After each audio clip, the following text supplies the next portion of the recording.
found out that my daughter's teacher, Mr. Harris, had gotten her pregnant. And because of his powerful family ties, there was no way I could report him.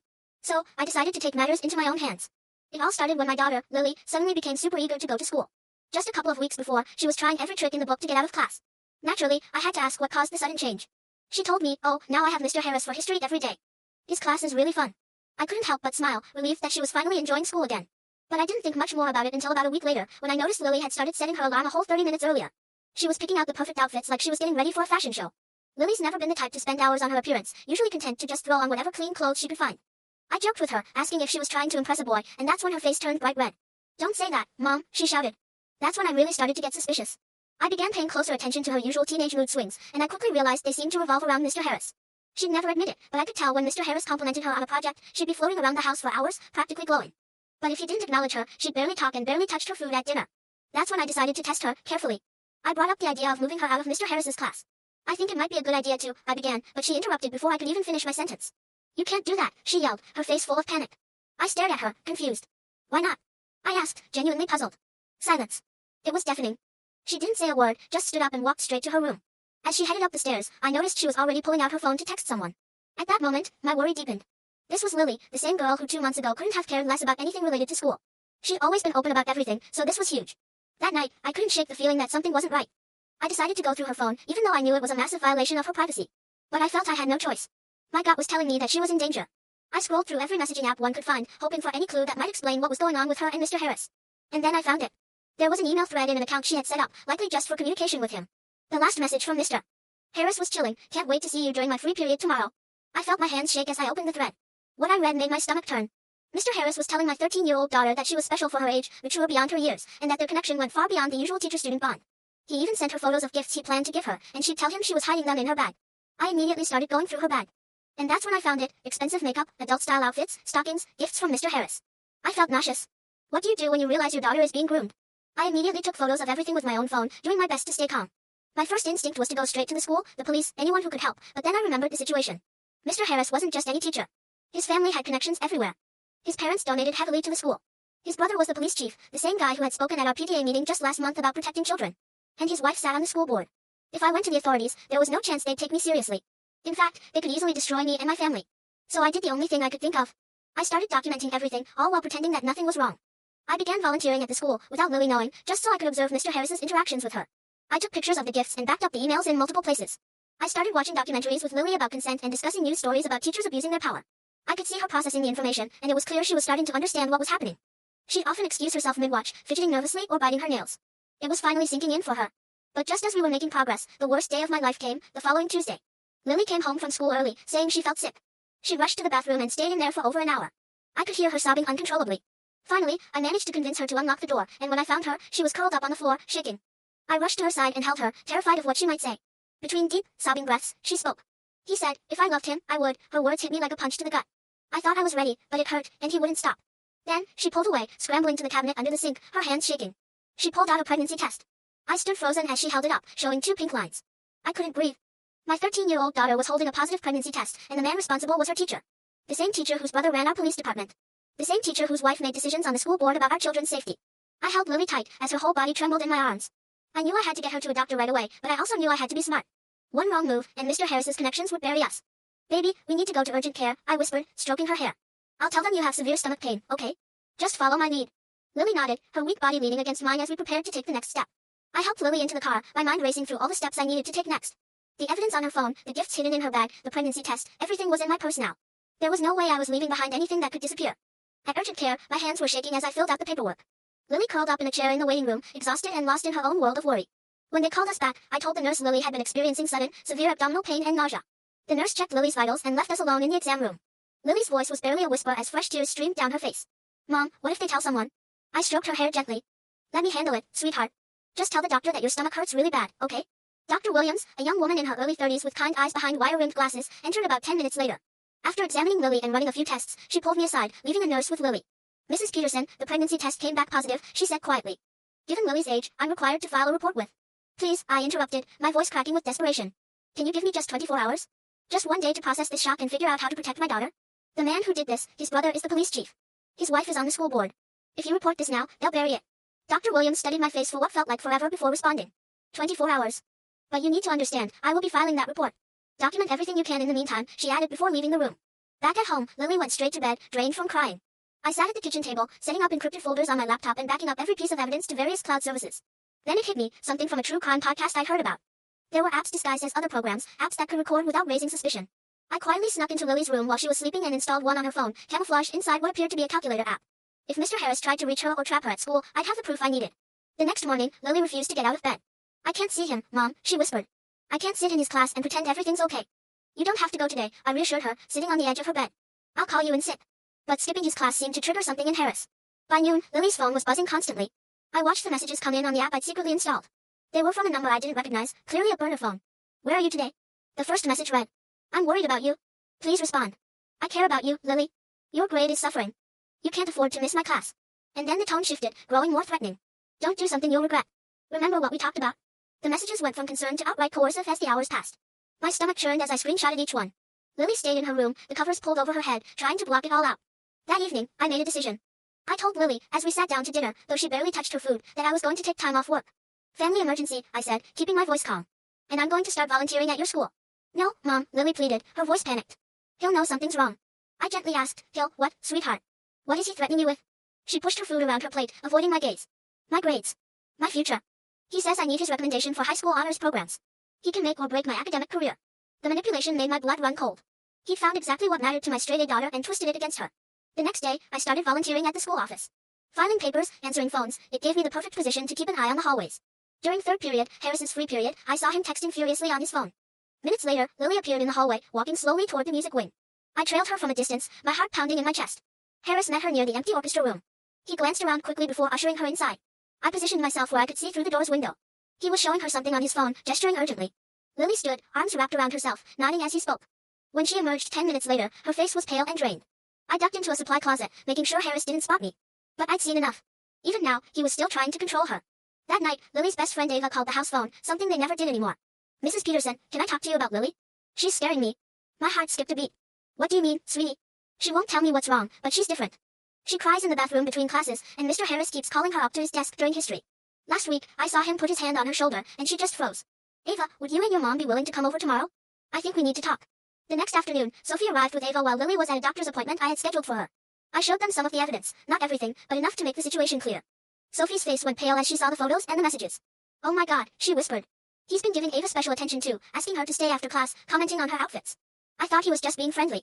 Did he ever? She couldn't finish the question. No, Sophie said firmly. But only because Ava always made excuses to leave. She told me he made her uncomfortable, but she couldn't explain why. We agreed to work together. Sophie would document everything Ava saw, and we'd coordinate our evidence. Two families were much harder to silence than one, but Harris must have sensed that the walls were starting to close in on him. Later that evening, at 8:30, the doorbell rang. Lily was doing homework at the kitchen table when I answered the door to find Mr. Harris standing on our porch, holding a folder. Mrs. Peterson, he said with that same practiced smile. Lily left an important assignment at school. I thought I'd drop it by since it's worth a significant portion of her grade. Thank you, but you can leave it with me, I said, not moving from the doorway. His smile faltered slightly. I'd really like to explain the assignment to Lily directly. It's quite complex. That won't be necessary, I replied firmly, standing my ground. We stared at each other for a long moment, and I could see his mask slip just enough for me to catch the calculating look in his eyes. Then, reluctantly, he handed me the folder. Of course, he said. Please make sure Lily understands the importance of completing all her work. Her future depends on maintaining her excellent academic record. The threat was there, plain as day. After he left, I opened the folder to find a note tucked inside. It read, Lily's college recommendations depend on her continued excellence in all areas. Some mistakes can't be undone. Lily saw the note and immediately burst into tears. See, I told you, she cried, her voice breaking. He's going to ruin everything. You're making it worse. Baby, he's the one who... I know what I'm doing, she screamed, cutting me off. I'm not a little kid. And now you're destroying my whole future. She ran to her room and slammed the door behind her. I stood in the hallway, trembling, unsure of what to do next. He had manipulated her so completely that she actually believed she was complicit, that she was just as responsible. I couldn't believe what I saw next. The recording app showed that she had already texted him an apology for my behavior. I stared at my phone, watching Lily's apology text appear in the monitoring app. My hands trembled as I read Harris's immediate reply, Your mother doesn't understand us. Meet me tomorrow morning before school. We need to discuss your future. Lily's response came seconds later, okay. I couldn't let this continue. I set my alarm for 5 a.m. and quietly positioned myself in the kitchen where I could keep an eye on Lily's movements. At 6:30, she crept downstairs, fully dressed in one of the outfits Harris had bought her. I pretended to be making coffee. You're up early, I said, trying to sound casual. She froze.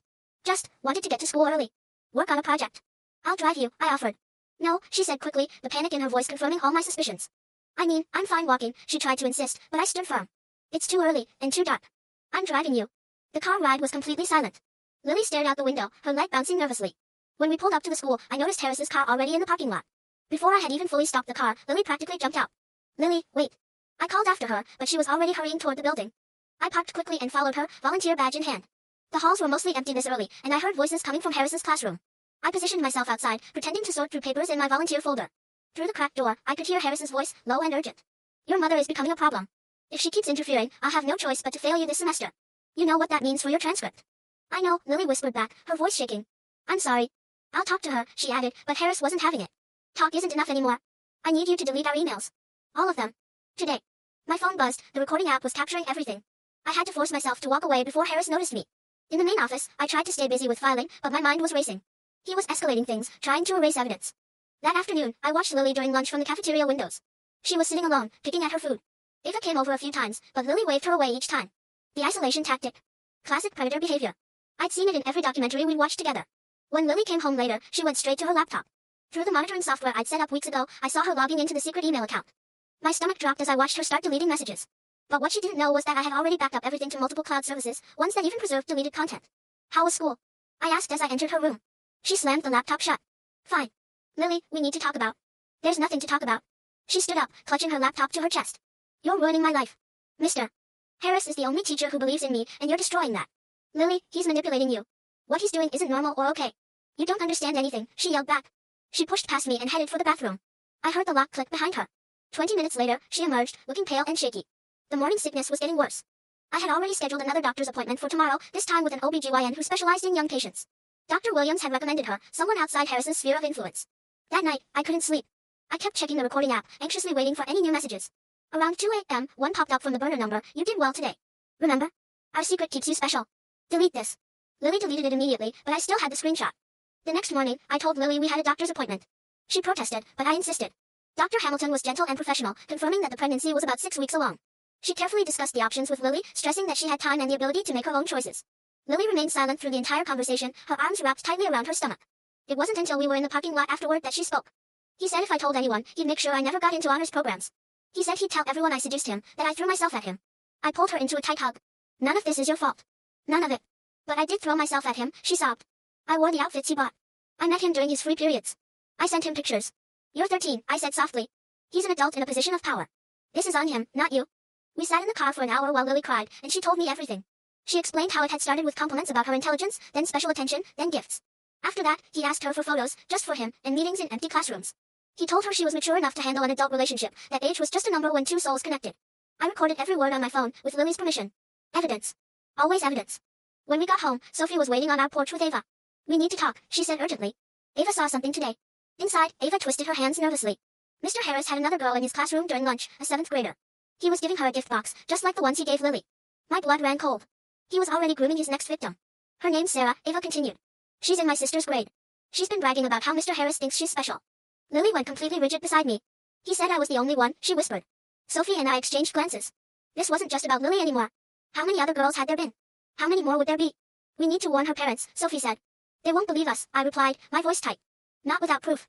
And if Harris finds out we're talking to other families, Lily's voice trailed off. He's already suspicious. Today he asked me if I'd been talking to anyone about us. He said he has friends who tell him things. The next few days were a careful dance. I kept volunteering, watching Harris's every move. Sophie continued to document everything Ava observed. Lily went to school, attended his class, and pretended like everything was normal while the recording app captured every moment. Then Thursday came. I was in the main office, filing papers, when the principal's secretary asked me to deliver something to the music wing. As I walked down the quiet hallway, I overheard voices from the orchestra room. The door was slightly cracked open. You're very special, Sarah. Not many students have your potential. I recognized Harris's voice immediately. I peeked through the gap and saw him sitting uncomfortably close to a young girl on the piano bench, his hand resting on her shoulder. She looked uneasy but tried to smile. I raised my phone and started recording through the crack. Harris was showing her something on his phone, pictures of jewelry, just like he had with Lily. The girl shifted, moving slightly away, but Harris leaned in closer. These could be yours if you're willing to work for them. Private tutoring sessions. Just you and me. My hands shook as I recorded, knowing this was crucial, evidence of the pattern we had been waiting for. I stepped back quietly and rushed to the bathroom, where I immediately uploaded the video to several cloud services. That afternoon, Lily came home in tears. He knows something's wrong, she told me, her voice trembling. He kept staring at me in class, and after, he said I seemed distant. He wants to meet tomorrow during his free period to reconnect. You're not going, I said firmly. If I don't, he'll fail me, she said, desperation in her voice. He already gave me a D on my last essay, and it was perfect. I worked for hours on it. I glanced at the essay, and she was right. It was excellent. But he'd marked it down for lack of depth and failure to grasp core concepts. Complete lies designed to control her. That night, I made a call to Sophie. We need more parents. If it's just us, they'll brush us off, I explained. But if more families come forward. Ava mentioned that her friend Chloe said Harris made her uncomfortable last year. Maybe her parents would help. We spent the weekend reaching out to others. By Monday, 3 more families had agreed to meet with us. 2 had daughters who received gifts and special attention from Harris. 1 had already transferred her daughter to another school because of her own concerns about him. The morning sickness was worsening for Lily, and the stress wasn't helping. She woke up violently ill on Monday, so I kept her home from school. That set off another barrage of texts from Harris's burner phone. Your absence is noted.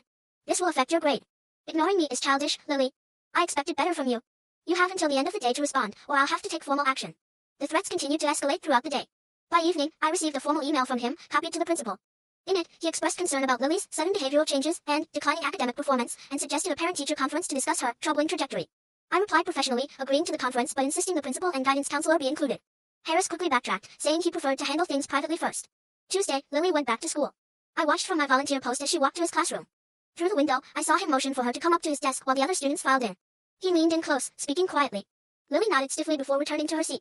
Later, the recording app revealed that he had told her, "Your mother's making things difficult. If she requests that conference with administration, I'll have to share some concerns about your behavior. The photos you sent me, for instance." The administration takes a dim view of students who pursue teachers. The victim blaming made me sick to my stomach, but it also fueled my determination. That afternoon, something unexpected happened. The school nurse called me. "Mrs. Peterson?" Lily collapsed during PE class. "We've called an ambulance." I rushed to the hospital, my heart racing. Lily was conscious but pale, hooked up to 4 fluids.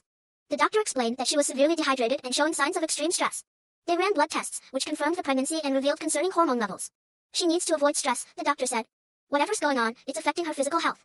Lily squeezed my hand weakly. "I can't do this anymore, Mom. I can't pretend everything's okay. I can't sit in his class, knowing." She touched her stomach lightly, her voice breaking. That's when I realized we couldn't wait any longer. Harris's psychological abuse was literally making my daughter sick. But I also knew we needed one final piece of irrefutable evidence, something that even his connections couldn't sweep under the rug. "Lily?" I said carefully. "Would you be willing to wear a wire?" She looked at me with wide, fearful eyes. "What do you mean?" "A small recording device. If he says anything incriminating, we'll have proof. He's too careful during school hours. He only talks when we're alone. So, we create that opportunity," I said. "But we do it safely, with me nearby." Lily was silent for a long time, processing it all. Finally, she nodded. "Okay. But how?" she asked, a new wave of fear in her voice. "I've been thinking about this. You'll ask to meet him at the coffee shop on Main Street. A public place. Lots of witnesses. I'll sit at the next table," I said. "He won't like meeting in public. If that happens, he'll suggest an alternative. Either way, we'll have him on record making that suggestion," I said as we left the house that night, our plan in place. Lily texted Harris from her regular phone, the one he didn't know I was monitoring. "Can we talk? I'm really worried about my grades. Could we meet at the coffee shop after school tomorrow?" His response came almost immediately. "Coffee shops are too public. Come to my classroom after school. My mom is picking me up right after school. Coffee shop is the only time I can meet." There was a long pause, then, "Fine. 4 p.m. Come alone."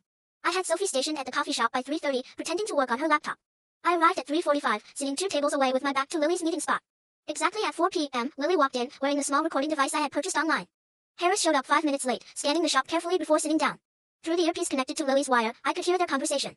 "This is highly inappropriate, Lily," he began. "Meeting like this could be misunderstood." "I'm just worried about my grades," Lily said, her voice shaky but firm. "You said my last essay was terrible, but I worked really hard on it. Your work has been declining since you started pulling away from me. You know what you need to do to fix this." "What do you mean?" I heard him sigh impatiently. "Don't play dumb, Lily. You were so eager before. So willing. Now you act like what we have is wrong. My mom says. Your mother is poisoning your mind. What we have is special. Age doesn't matter when 2 souls connect. You said you understood that." "I'm 13, Lily said quietly. "Age is just a number," he responded. "You're mature for your age. That's why I chose you." My fists clenched at my sides. He had just admitted to choosing her. To pursuing her. "But the baby," Lily started. "What baby?" His voice turned sharp. "Lily, what are you talking about?" There was a pause, and I could hear Lily's rapid breathing through the wire. "Answer me," Harris demanded. "What baby?" Lily whispered, barely audible. "I'm pregnant," she said. I heard a chair scrape across the floor. From the corner of my eye, I saw Harris lean across the table, his face tight with anger. "You're lying," he hissed. "You're trying to trap me." "I'm not lying," Lily replied, her voice trembling. "The doctor confirmed it." "Then you'll take care of it," he snapped. "I'll pay for it. No one needs to know. I already told my mom." Harris's hand shot across the table, grabbing Lily's wrist with a vice-like grip. "You did what?" Harris snarled, his grip tightening. "Let go." Lily shouted, her voice rising in panic. "You're hurting me. Do you have any idea what you've done?" He spat, his anger rising. "My career? My family? Let go of her," I ordered, standing up and turning toward them. Harris quickly released Lily's wrist, his face shifting from shock to fury to calculating resolve. Red marks were already forming on Lily's skin where he grabbed her. "This is a setup," he hissed, standing up. "You're trying to frame me." "Frame you for what?" I asked, my voice steady. "For pursuing my 13-year-old daughter? For getting her pregnant? For threatening her grades if she didn't comply?" Other customers were staring now. Sophie had her phone out, recording everything. Harris stepped back, noticing her. "I'll have your daughter expelled," he said in a low voice. "I'll make sure she never gets into any decent school. I'll ruin both of you." "Try it," I said calmly. "We have everything. We have the emails, the texts, the gifts, the recordings, everything." His face went ashen. Without a word, he turned and stormed out of the coffee shop. Lily collapsed into my arms, sobbing uncontrollably. I held her tightly while Sophie quickly called the police, bypassing the local department to contact the state police. That night, Lily's wrist bore the bruises of his grip, clear handprints. I photographed them from every angle. The recording was crystal clear. Harris admitting to choosing her, claiming age didn't matter, trying to force her into terminating the pregnancy, and threatening us. But I knew this wasn't over. Harris had too much at stake. He would fight back. And Lily was already paying a heavy price. The real battle had only just begun. The state police arrived within 30 minutes. Two unmarked cars pulled up outside the coffee shop. Detective Laura Bennett introduced herself, while her partner, Daniel Scott, began gathering statements from witnesses. I watched Harris's face drain of color as he sat in his car, typing furiously on his phone. Lily was trembling beside me as Detective Chin examined her wrist, taking photos of the bruises from multiple angles. Her face was calm, but I could see the subtle tightening of her expression. She'd seen this before. "We'll need you both to come to the station," Detective Chin said softly. "We have a special interview room for cases like this." At the state police headquarters, Lily underwent a forensic interview with a trained specialist, while I provided all our documented evidence, the encrypted folders, screenshots, recordings, everything. Detective Marks meticulously cataloged each item, his fingers flying over the keyboard to create the official record. "This is extensive documentation," he said, glancing up from the screen. "You've done a great job preserving the evidence." The interview lasted 4 hours. When Lily came out, she seemed exhausted but lighter, as though speaking with professionals had eased some of her burden. The specialist explained they had enough for an immediate arrest warrant. That night, Harris was arrested at his home. Sophie texted me a photo from the neighborhood Facebook page, Harris being led out of his house in handcuffs, his wife standing in the doorway, stunned. The arrest took place at 9 p.m., ensuring maximum visibility to the neighbors. The next morning, rumors were already spreading through the school. I kept Lily home while the investigation continued. Detective Chin called to let us know that Harris's work computer had been seized, along with his personal devices. They had found deleted photos and messages to multiple students over the past 3 years. That afternoon, Sarah's parents called me, their voices shaking. Their daughter had finally confessed that Harris had been grooming her, showing her jewelry and asking for private tutoring sessions. By evening, 2 more families came forward. The pattern was always the same: compliments, gifts, requests for secrecy, and gradual escalation. Harris's brother, the police chief, tried to intervene. He showed up at the state police headquarters, demanding access to the case files and claiming jurisdiction. Detective Chin calmly informed him that he had been recused due to a conflict of interest. When he persisted, threatening to make calls to influential people, she had security escort him out. The school board held an emergency meeting. Harris's wife sat quietly in the back row as parents angrily demanded answers. How had this gone unnoticed for so long? Why hadn't the administration acted on earlier concerns? The principal admitted that several teachers had raised concerns about Harris's overly friendly behavior with female students. However, without solid evidence, they had dismissed it as part of his enthusiastic teaching style. Lily's condition worsened over the following days. The stress was triggering severe morning sickness and painful cramping. Dr. Hamilton monitored her closely, worried about the viability of the pregnancy given Lily's age and emotional strain. I held Lily's hand through ultrasounds and blood tests, watching my daughter endure what number 13-year-old should ever have to face. The prosecutor, Rebecca Walker, who specialized in child abuse cases, met with us to discuss the charges. She explained that Harris faced charges of sexual abuse of a minor, using his position of authority for sexual exploitation, witness intimidation, and evidence tampering. The deleted messages and photos had been recovered, showing a clear pattern of predatory behavior. He's looking at 15 to 20 years, she said as she reviewed the evidence. The multiple victims and his attempt to destroy evidence work against him. Harris's lawyer tried to negotiate a plea deal, claiming his client suffered from depression and poor judgment. The prosecutor refused, knowing that with Lily's recorded confession and the physical evidence from the coffee shop, they had a solid case. 3 weeks later, Lily miscarried. The cramping started during breakfast, and by lunchtime, we were at the hospital. She gripped my hand tightly as the doctor confirmed what we both feared. Lily sobbed, not from sadness, but from a mix of relief and guilt. I helped her understand that what she was feeling was normal. Your body knew what was best, Dr. Hamilton explained gently. This isn't uncommon in young pregnancies, especially under severe stress. The miscarriage became part of the criminal case, a painful piece of evidence showing the physical trauma Harris had caused. Lily struggled with the publicity of her most private pain becoming part of the legal record, but she understood how important it was. During the investigation, more victims came forward. A former student, now in college, contacted the prosecutor after seeing Harris's arrest online. She had been too scared to report him 4 years ago when he cornered her after school and touched her inappropriately. Her testimony helped establish a pattern dating back to when Harris first started teaching. Harris's wife filed for divorce and moved in with her sister. She found a hidden folder on their shared home computer containing hundreds of photos of female students, some clearly taken without their knowledge during class. Overcome with disgust, she turned everything over to prosecutors, her lingering loyalty to her husband shattered. The trial was scheduled for 6 months out. Lily began therapy with a specialist in trauma and adolescent abuse. The sessions were tough. Lily had to face the depth of how Harris had manipulated her, how he had weaponized her academic ambitions and need for approval. Some days, Lily came home angry, other days, she was in tears. But slowly, she started to heal. I returned to work but took every Friday off for Lily's appointments and meetings related to the case. My boss, who had a daughter Lily's age, understood completely. The school district placed Harris on unpaid leave and started implementing stricter oversight policies, including mandatory reporting training and clear rules about teacher-student interactions. Sophie became our closest ally. She attended every court hearing, took notes, and helped us coordinate with other families. Whenever Lily couldn't face school, Ava would bring her assignments and sit with her. Their friendship evolved from typical teenage concerns into something deeper and more supportive. The trial lasted 2 weeks. Lily testified via closed-circuit video to avoid facing Harris directly. She clearly described the grooming, the gifts, the increasing physical contact, and the assault that led to the pregnancy. Her voice wavered but never strayed from the truth. Harris took the stand in his own defense, claiming the relationship was consensual and that Lily had pursued him.